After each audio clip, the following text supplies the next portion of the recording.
Vidal reporting. The sheriff's office said it would be going after charges for the initial speedy violation and felony charges for not stopping for that deputy. State troopers who are handling the crash said there will also be charges in connection with that wreck. And tonight, News Center 7 is on pump patrol. Today, we saw another jump in gas prices in the Miami Valley. In some areas, it went up by 50 cents. In Greene County, I saw it, and so did our crews. Gas prices as low as $2.64 per gallon and as high as $3.19. The head of petroleum analyst at Gas Buddy said this is all part of the routine price cycle where prices fluctuate because of competition. The conflict overseas and the weather also big factors. The polar vortex, which has gripped much of the country with sub-zero temperatures, has disrupted some refineries as of late, and that has impacted their ability to produce as much gasoline. Now, he went on to say he expects those $3.19 prices to drop to $3 and below in the next week or so. And soon kindergartners and ninth graders could get paid to go to class. Yeah, that's right. I did say that. It's a plan Ohio lawmakers are considering to boost attendance. This is how it would work. If the plan is approved, Ohio school districts would apply for the program and identify 2 buildings that struggle with attendance. Then the state would pick at least 1 urban and 1 rural school to participate. For the schools in the program, half of the kindergartners and ninth graders would get cash incentives to show up to class. It would be either $25 every 2 weeks, $150 at the end of the quarter, or $500 at the end of the year. If the plan gets approved, of course, we'll let you know. And actor Ben Stiller was spotted in Southern Ohio shooting a new movie. Stiller recently shared a photo of him on X of him outside the Clinton County History Center in Wilmington. He thanked the city for its kindness and said, "Loved filming here." According to Deadline, Stiller has the lead role in the film Nutcrackers, which is currently in production. No release date has been announced. And Storm Center 7 Chief Meteorologist Austin Chaney joins us now. The one thing that you wanted to get across is we've been talking about cold weather and bitterly cold temperatures, but you said tonight actually is worse. Yeah, it's worse. You know, the temperatures right now compared to this time yesterday are a few degrees colder in most spots.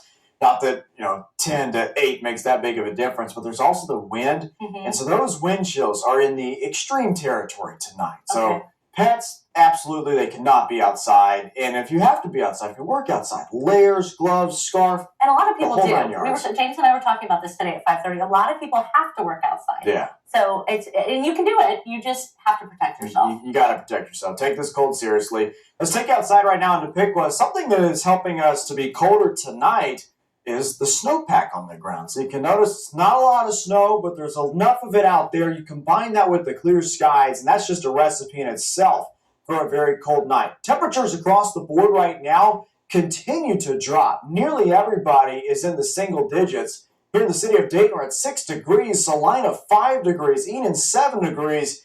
Just bone-chilling cold out there. Factor in the wind starting to pick up a bit, and you see just how bad it is. Wind chill of minus 12 here in Dayton, minus 15 up there in Salina, minus 10 Springfield, and it's only 11:15 at night. As we continue to get colder through the night, these numbers will continue to drop. So this is going to be one of the coldest nights of the week. All right, out the door tomorrow morning, you need it all. The layers, the hat and gloves, the scarf, all of that is going to be super important. Again, covering up your fingers, your face, any exposed skin out there to protect yourself from that frostbite risk. That's what you have to do tomorrow morning.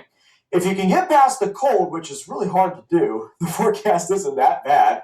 We're going to have clear skies in the morning, a good bit of sunshine through the first part of the day, more clouds late in the day, but no snow. The problem is just the cold. We're still at 16 degrees there at noon tomorrow. High temperatures should get into the 20s. We should be around 22 degrees there at 3 p.m., but tomorrow the wind chill is still a problem for us due to those winds. Notice they're going to be increasing as we go into the afternoon hours tomorrow, gusting as high as 30 miles an hour.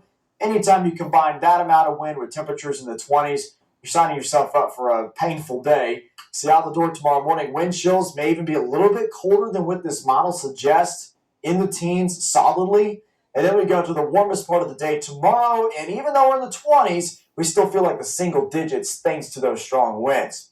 Now, eventually, this cold air is going to give way to a chance for snow. We're watching the disturbance start to approach our area on Thursday. I think Thursday snow chances are a bit tricky. The later in the day we get, the better they are as this sinks into our region. By Thursday night, everybody's covered up with this snow.